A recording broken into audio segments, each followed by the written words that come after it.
जय गुरु जी संगत जी। मेरे YouTube चैनल में आपका स्वागत है। मेरा नाम नीता है। मेरे YouTube चैनल का नाम है शुक्राना गुरुजी विथ नीता। मैं आपको दिव्य आभा का सत्संग शेयर कर रही हूँ। मेरी सैन्य यूनिट पर दया वृष्टि 1995 से 1998 की अवधि में, जब मैं राष्ट्रीय सुरक्षा अंगरक्षक में एक ग्रुप का कमांडर था, मेरी यूनिट के निरीक्षण के लिए समूह के उच्चतम वरिष्ठ निर्देशक आने वाले थे। जवानों ने इस निरीक्षण के लिए अत्यधिक परिश्रम किया था। यूनिट के मार्ग साफ कर दिए गए थे और वृक्षों को सब सूखी पीली पत्तियां भी हटाई गई थी। मार्ग के दोनों ओर ईंटों और वृक्षों के निचले भाग पर सफ़ेद और गेरू रंग लगाया गया था। पूरी यूनिट निरीक्षण के लिए तैयार था और वरिष्ठ निर्देशक से शाबाश की आशा कर रही थी।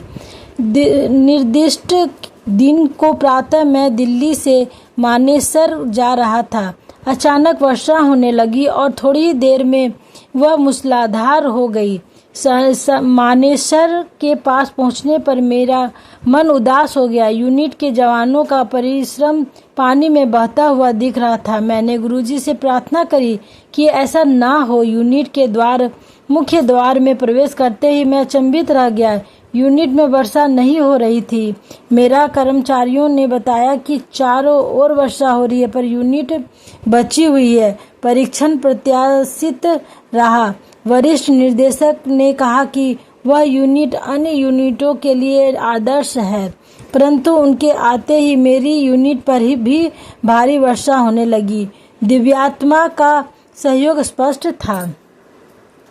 एक भक्त की हार्दिक प्रार्थना गुरु कृपा के लिए पर्याप्त थी, पर मुझे आभास हुआ कि निरीक्षण की अवधि में यद्यपि चारों ओर मूसलाधार वर्षा हो रही है, यूनिट के ऊपर दिव्य छत्र छाया बनी हुई है।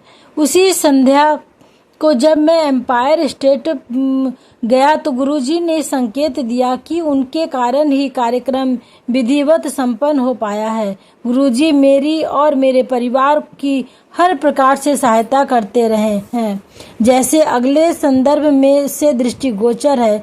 मेरे पास इस सर्वोच्च दाता को धन्यवाद देने के लिए शब्द नहीं है।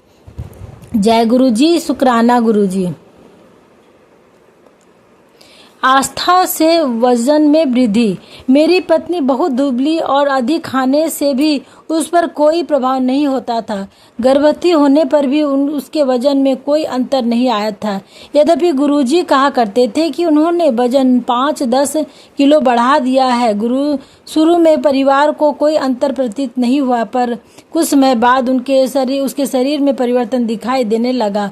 मेरा छोटा पुत्र उसे मोटी कहकर संबोधित करने लगा। इस सारांश से स्पष्ट है कि गुरुजी अपने श्रद्धालु पर कृपा करने के लिए विधि और काल का निर्णय अपने मापदंडों के अनुसार करते हैं।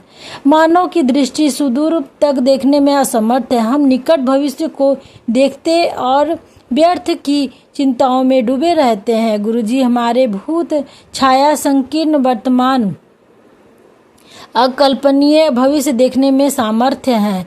जब वह कुछ देते हैं तो उनकी सीमाएं भौतिक ना होकर बृहत ब्रह्मांड की परिधि में होती है। इसलिए अति आवश्यक है कि अनुयायी निस्वार्थ निर्विवाद समर्पण करें।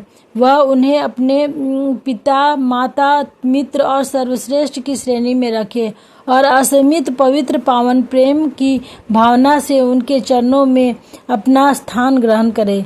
यह भी अति आवश्यक है कि भक्त गुरुजी के समस्त निर्देशों का पालन करे, किंतु उसके फल की अपेक्षा ना कर गुरुजी पर आस्था बनाए रखे। सतगुरु को ही ज्ञान है कि उसके शिष्य के लिए क्या श्रेष्ठ है। उनकी करुणा की कोई सीमा नहीं है। वह तो उसके निकट और दूर सब संबंधियों पर होती है। गुरुजी नीलकंठ शिव समान है, जिन्होंने सुरों और असुरों दोनों को बचाने के लिए समुद्र मंथन से निकले हुए विष का पान कर लिया था। गुरुजी अपने भक्तों के लिए विष को समाप्त कर देते हैं। आपके अति प्रिय संबंधी चाह कर भी उसकी वेदना समाप्त करने के लिए आपके समस्त कष्टों को समाप्त करने में असमर्थ हैं, किंतु सतगुरु आपको जीवन देकर आपके रक्षक बनते हैं। रामचरितमानस का एक दोहा उल्लेखनीय है, मोरे प्रभु तुम गुरु पिता माता, जाऊं कहाँ तजी पद जल जाता। जय गुरु जी, शुक्राना गुरु जी।